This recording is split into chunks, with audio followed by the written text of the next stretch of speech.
누가가 쓴 문서는 누가복음과 그리고 오늘 읽은 사도행전입니다. 이 누가 문서는요, 구속사, 예수님께서 우리를 구원하셨다라는 구속의 연장과 함께 이 사도행전을 통해서 그 구속사가 계속해서 이어지고 있다라는 것을 표현하고 있습니다. 구약에서 역사하셨던 그 하나님께서 이제 신약에서도 역사하고 계시다라는 것을 이 누가문서에서는 정확하게 보여주고 있습니다. 예루살렘에 일어났던 성령의 역사가 예수님께서 제자들에게 말씀하셨듯이 예루살렘과 온 유대와 사마리아와 땅끝까지 이르러 복음이 전해지는 역사를 사도행전에선 보여주고 있습니다. 오늘 말씀엔 바로 이 사마리아 지역에 사도들이 들어가서 그들에게 안수하여 성령을 받게 하였다라는 말씀이 기록되어져 있어요. 이 사도행전에서 전혀 새로워진 유대인, 바로 사도 베드로와 요한이 보여지죠. 유대인들이 사마리아인들을 어떻게 생각했죠?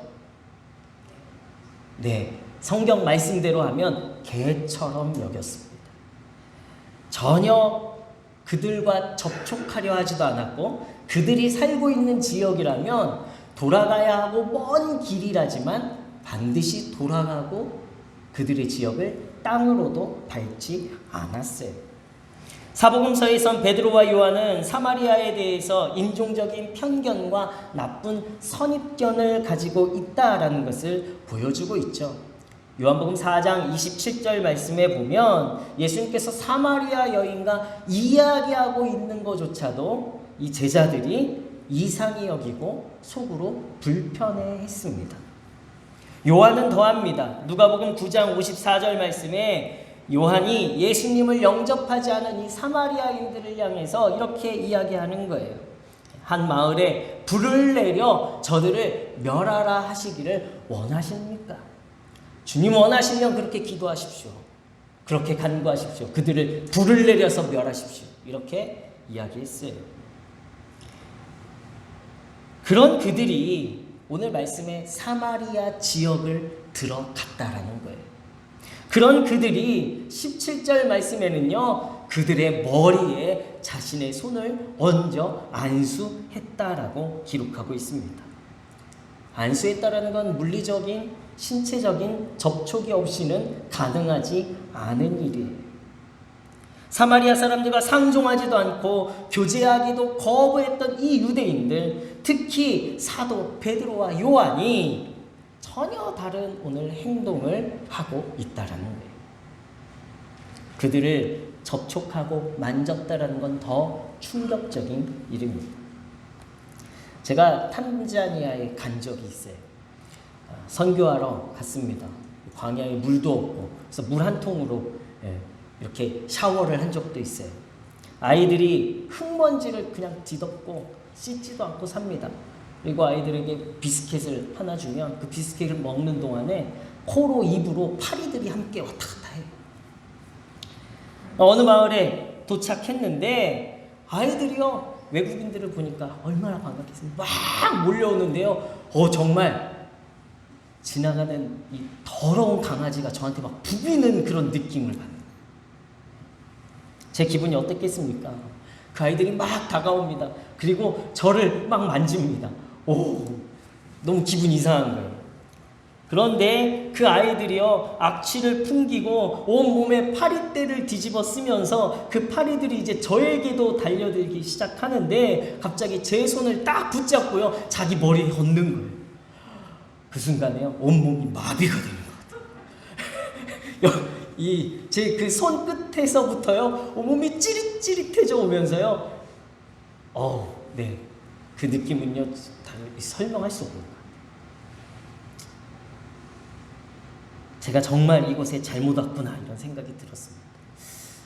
그런데 그날 밤에요, 얼마나 많이 회개했는지 몰라요. 내가 선교하러 갔는데 멋있게 목사로서 넥타이 메고 이러면서 말씀만 전하러 간 것이 아니라 정말 하나님께서 원하는 복음을 전하는 일을 하러 그곳에 갔는데 그 아이들이 만지는 그 순간에 이 자지러졌던, 이렇게 표현은 하지 않았지만 온몸이 굳어졌던 제 모습을요 그 밤에 보면서 얼마나 회개했는지 모릅니다. 사람은요 인간적인 성향, 또 생활 습관, 또 사상, 이념, 이 가치관, 이런 것들이 여간해서 바뀌어지지는 않아요. 교회에 오랫동안 다니시는 성도님들도 본인이 가지고 있던 생각, 그리고 자신의 신앙, 그리고 자신의 전통, 이 습관, 이런 것들을요 바꾼다라는 것이 너무 어렵습니다. 그런데 오늘 유대인들은요, 그들이 정말 개처럼 여겼던 이 사마리아인들을 향해 그들의 지역을 들어가고, 그리고 무엇보다도 그렇게 온몸에 소름 끼칠 정도로 싫었던 그 안수하고 그들을 접촉하는 일을 그들이 했다라는 거예요. 그들이 복음을, 그리고 무엇보다도 성령 받지 못한 것을 안타까워하며 그들이 안수를 했습니다. 어떻게 이런 변화가 그들에게 있었을까? 오늘 말씀에 보면요, 그것은 바로 베드로와 요한이 예루살렘에 임하였던 오순절의 성령 강림을 체험한 이후의 이야기라는 거예요. 그들이 전혀 다른 사람으로 변화되었다라는 것은요, 그들에게 성령이 임했기 때문입니다. 그들에게 임한 성령이 그들을 전혀 다른 사람으로 변화시켰어요. 그들을 거듭나게 했어요. 그들을 새로 태어나게 했습니다. 사마리아 지역은 유대인들이 피해서 돌아가던 지역이에요. 저주하고 무시하고 사람 취급하지 않는 사람들이었습니다. 제한된 지역이에요. 유대인들은 들어갈 수 없고 들어가서는 안 되는 지역으로 여겼던 그곳에 베드로와 요한이 긍휼한 마음으로 들어가서 사람 취급하지 않았던 그들을 향해 머리에 손을 얹어 안수할 수 있었던 것은요, 초월적인, 그들의 힘을 능가하는 초월적인 힘이 아니면 할 수 없는 일입니다. 성령이 그들을 그곳에 들어가게 했고 그들과 만나고 접촉하게 할 수 있는 거예요. 과거에 하지 않았던 일, 할 수 없었던 일을 하게 하는 힘이 바로 성령의 능력입니다. 권능입니다. 성령은요, 넘어서게 하는 힘이에요. 무엇을 넘어서게 합니까?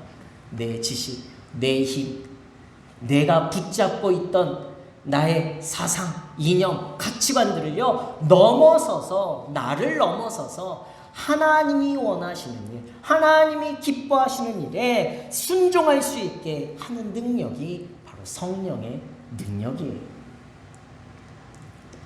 저희 둘째 매형이 결혼하면서 예수님을 믿게 되었습니다. 그리고 직장 생활을 잘 하는 중에 좀 힘든 상황에 놓이게 되었어요. 참 이성적이고 합리적인 사람입니다. 좋은, 서울에 있는 아주 좋은 대학에 나와서, 그리고 잘 또 회사에서도 인정받으면서 생활을 하다가 아이러니하게 예수님을 믿은 이후부터 삶이 힘들어지기 시작하는 거예요. 직장 생활이 힘들어지기 시작했습니다. 그런데 매형이 예수님 믿어서 내가 이렇게 되었어 라고 원망하는 것이 아니라 도리어 그때부터 새벽 기도를 다니기 시작하고 더 믿음 생활에 열심히 하기 시작했어요. 기도하며 자신의 삶을 믿음으로 이겨내려고 노력을 했습니다. 그러면서 조금씩 믿음이 생기기 시작했어요. 그리고 어느 날 예배 때 목사님이 축도할 테니까 우리 성도님들 중에 정말 간절한 마음으로 기도하시는 제목들이 있으시다면 두 손을 높이 들고 기도하십시오. 이렇게 목사님이 이야기하셨대요. 그때 갑자기요, 그 믿음 없었던 저희 매형이, 조금씩 믿음이 생기기 시작했던 저희 매형이 그 얘기를 듣자마자 갑자기 두 손을 번쩍 들면서 주여 그러는. 고린도전서 12장 3절 말씀에 보면 이렇게 기록하고 있어요. 성령으로 아니하고는 누구든지 예수를 주시라 할 수 없느니라. 우리 청년들은요, 이 이야기를요 몇 주 동안 저한테 들었습니다. 김한비 청년 어디 있어요? 저 뒤에 가서 있네. 네. 성령이 우리 안에 계신 증거 7가지 크게 이야기해 보세요. 네, 안 들려요. 네. 성령이 우리 안에 계신 증거는요, 우리가 예수님을 주님으로 고백할 수 있는. 여기 난 예수님을 주님으로 고백하지 못합니다. 한번 손 들어보세요. 아무도 안 계시죠? 다 우리 안에 성령이 계시다. 또 하나님을 아버지라 부를 수 있어요. 저는 하나님을 아버지라 못 부르겠습니다. 한번 손 들어보세요. 안 계시죠? 네. 제가 전도사 시절에 한 신학생이 저희 교회로 와가지고 함께 기도하는 시간을 가졌는데요. 제가 이야기했어요. 아버지 도와주세요. 아버지 도와주세요. 이렇게 기도하라고 이야기했어요. 그랬더니 이 친구가 입을 떼지를 못하는 거예요. 그러면서 기도를 못해요. 그러더니 갑자기 눈을 번쩍 뜨더니 저한테 제가 그냥 기도하게 냅두세요. 이러는 거예요. 그리고 기도 이제 모임이 끝나고 친구들이 이야기하는, 너 왜 하나님 아버지라고 못해? 이 친구가 자기는 그런 적이 없대요. 자기는 그렇게 이야기해 본 적이 없대요. 성령이 우리 안에 계시면요, 하나님이 아버지가 되시는 거예요. 이것이 성령이 우리 안에 계신 증거입니다. 은혜를 고백할 수 있어요. 또 사랑의 마음이 있어요. 또 전도하고 싶은 마음이 생겨요. 또 하나님이 기뻐하시는 일, 봉사하고 싶은 마음들이 생깁니다. 이런 마음들이 생기는 건요, 바로 우리 안에 성령이 계시다라는 증거가 되어져요. 저희 매형과 성령님이 함께 하셨기에 저희 매형의 입술을 통해서 예수님을 주님이라고 고백할 수 있게 하신 거예요. 이성과 합리를 넘어서서, 상황과 환경을 넘어서서 원망하고 불만 갖고 왜 나에게 이런 아픔을 주십니까? 라고 고백할 수 있었음에도 불구하고요, 저희 매형의 고백은요, 주님, 나를 구원해 주옵소서. 이 어려운 상황 속에서 나를 이기게 하실 분은 주님밖에 없습니다. 라는 고백을 할 수 있게 하는 거예요. 이것이 바로 성령께서 우리 안에 상황과 환경을 넘어서게 하는 힘, 우리가 할 수 없었던 일을 하게 하는 힘, 이것을 이루시는 분이 저와 여러분 안에 계신 성령님이신 줄로 믿습니다. 오늘은 세례주일이에요. 저희가 세례주일로 세례 관련해서 우리가 말씀을 나눌까 하다가 오늘 누가복음 3장에 보니까요, 이 세례와 성령이 연결되어져 있는 것을 제가 보게 되었습니다. 세례 요한이 광야에서 세례를 주며 회개하라고 선포하죠. 그리고 예수님에 대해서 세례 요한이 이야기합니다. 16절 말씀에 보면요, 요한이 모든 사람에게 대답하여 이르되 나는 물로 너희에게 세례를 베풀거니와 나보다 능력이 많으신 이가 오시나니 나는 그의 신발끈을 풀기도 감당하지 못하겠노라. 그는 성령과 불로 너희에게 세례를 베푸실 것이요 라고 기록합니다. 요한의 세례와 예수님의 세례의 차이가 무엇입니까? 세례 요한은요, 물세례예요. 우리가 다 받았던 세례입니다. 그러나 예수님이 세례 받으실 때는요, 성령님이 임하시고 하나님이 말씀하시죠. 내 사랑하는 아들, 내 기뻐하는 자라 라고 말씀이 함께 선포되어집니다. 그리고 예수님의 공생의 사역, 구원자로서 메시아의 사역이 시작이 되어져. 예수님을 통해 성령 세례가 시작되어진 거예요. 그래 예수님의 시대 이후 예수님을 영접하는 자들에게는요, 물 세례뿐만 아니라 성령 세례가 함께 시작되어져야 하는 거예요. 이전과 전혀 다른 삶, 구원자 메시아로서의 예수님의 삶이 시작이 되어진 것, 성령을 세례를 받으신 이후에 성령과 함께 시작된 사역입니다. 오늘 말씀해 보면 이는 아직 한 사람에게도 성령 내리신 일이 없고 오직 주 예수의 이름으로 세례만 받을 뿐이라.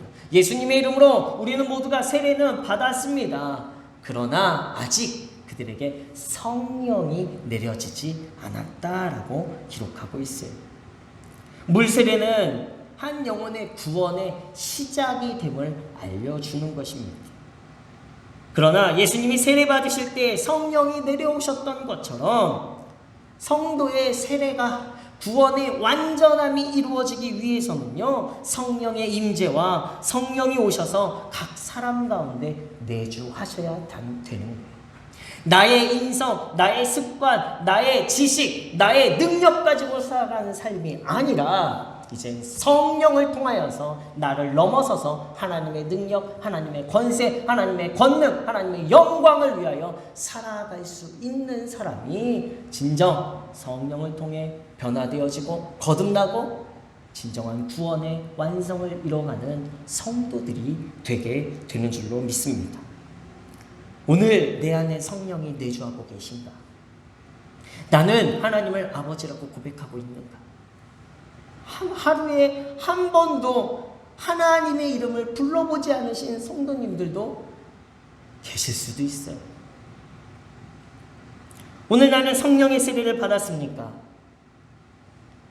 우리가 지역을 섬기고 사랑하기 위해서 가장 필요한 것은요, 성령의 능력이에요.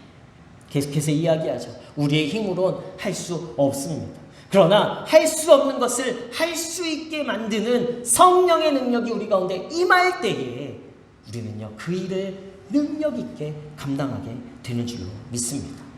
이것은 성령이 하실 일이에요. 그래야 우리는요, 오늘도 성령님 내게 오시옵소서.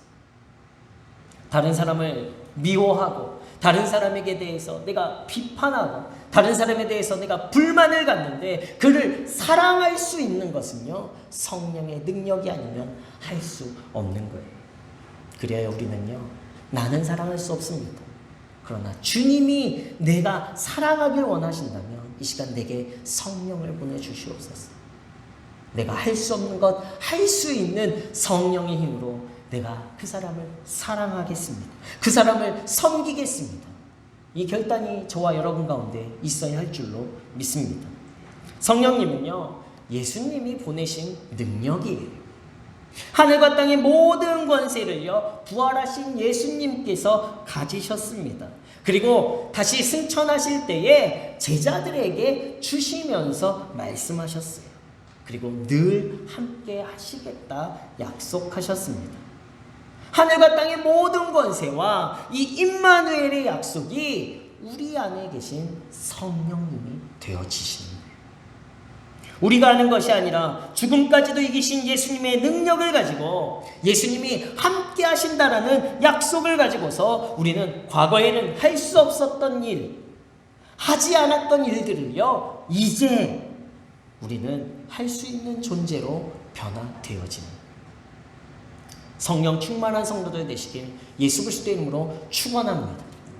이전에 할 수 없었던 거, 난 할 수 없어요 라고 포기해버리는 것이 아니라 이전엔 할 수 없지만 성령께서 내게 함께 하시면 내가 예수 그리스도의 하늘과 땅의 권세를 가지고 내가 이 일을 감당할 수 있습니다. 성령을 구하시는 성도님들 되시기 바랍니다. 제가 아이들과 탄자니아의 그 아이들과 접촉한 날이요, 그날 많이 회개하면서 울었습니다. 내게 아직 이 땅을 사랑하신 하나님의 마음이 없구나. 이 영혼을 긍휼히 여기는 하나님의 마음이 없구나.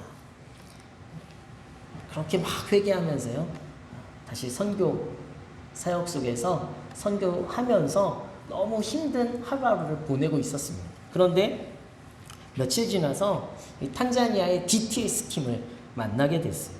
근데 거기에 전혀 다른 한 사람이 있는 거예요. 탄자니아 그 아프리카 이 마사이족들 그 사이에 한국인 청년 한 명이 있는 거예요. 근데 이 청년과 만나서 얘기를 해보니까요, DTS를 받고 싶은데 돈이 없는 거예요. 다른 데 뭐 스위스나 또 뭐 미국이 이런 데는요, 한 400만 원, 500만 원 드는데 본인 돈이 없는데 DTS가 받고 싶어서 알아보니까 탄자니아 DTS는 100만 원이라. 거기에 70만 원 이상이 비행기 표고 나머지 30만 원으로 3개월, 6개월의 이 훈련을 받는 거예요. 그러니까 아프리카 사람들과 함께 먹고 그들과 함께 자야 되는 거죠. 그래서 제가 물어봤습니다. 안 힘들어요? 그랬더니 처음에 너무 힘들었대요. 잠 한숨도 못 잔 날도 많고. 그런데 이제 몇 개월이 지나고 나니까 이젠 아무렇지도 않아요. 저들과 함께하는 것이 도리어 더 행복해요. 이렇게 이야기해요. 하루하루 그 청년의 마음 가운데 어떤 마음이 있었겠습니까? 내가 왜 왔지? 이런 생각을 했을 것 같아요. 그러나 또다시 회개하고 하나님께 구하고 하나님 도와주세요. 내 코를 막아주세요. 이 냄새와 내 눈을 멀게 해주세요. 보이는 모든 것들이. 그렇게 기도하다 보니까요. 어느 날부터 이 흑인의 특유한 냄새가요. 갑자기 향기로워지더래요. 청년의 고백입니다. 그리고 그들의 그 얼굴이 검었잖아요. 하얗게 바꿀 수는 없잖아요, 하나님. 근데 어느 날부터 자기 거울을 보는데요. 자기가 까매지는 거예요. 그들이랑 똑같아지는 거예요. 성령께서 그 안에 내주하시니까요. 그가 할 수 없었던 것들이요. 가능하게 하고 어느 순간에 그의 얼굴은 까맣게 변했지만 그 얼굴 빛은요. 환하게 빛나더라고요. 성령이 우리 문혜의 성도님들 가운데 함께 하셔서 여러분들의 삶 가운데 여러분들의 얼굴빛이 환해짐으로 말미암아 여러분들이 길을 걸어 다니시는 것이 하나님의 영광이요 복음의 능력이 되시길 예수 그리스도 이름으로 축원합니다. 나만 생각하던 나, 우리만 생각하던 우리 안에서 우리의 사랑이 담겨지고 하나님의 사랑이 담겨지고 성령의 능력이 담겨지니까요. 우리는 다른 사람을 이해하고 배려할 수 있는 힘이 생기는 거예요. 성령의 9가지 열매, 사랑, 희락, 화평, 인내, 자비, 양선, 충성, 온유, 절제. 이것은요. 우리가 그것을 하나하나 만들어가려고 하는 것이 아니라 성령의 열매예요. 성령이 우리 안에 계셔서 우리 안에 드러나지는 증거들이 되어집니다. 내가 사랑하지 못한다면 오늘도 여전히 불만과 불평과 다른 사람에 대한 비난과 미움과 질투와 시기를 가지고 있다면 내 안에 성령이 계시지 않는 증거예요. 그러나 모든 상황 환경을 넘어서서 내가 그럼에도 불구하고 사랑해야지. 그럼에도 불구하고 저들을 위해서 기도해야지.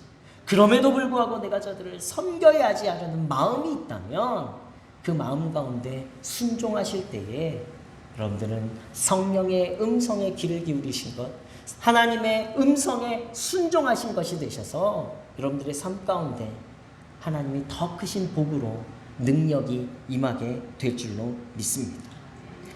우리의 삶에 이 하나님의 성품들, 성령의 9가지 열매는 하나님의 성품이에요.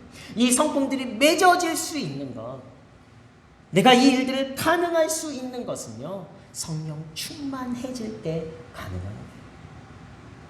오순절 성령 강림을 받은 사람들이 회개하고 삶을 하나님의 뜻대로 드리면서 저들의 삶에 놀라운 변화가 일어났습니다. 초대교회는요, 더 부흥하기 시작했어요.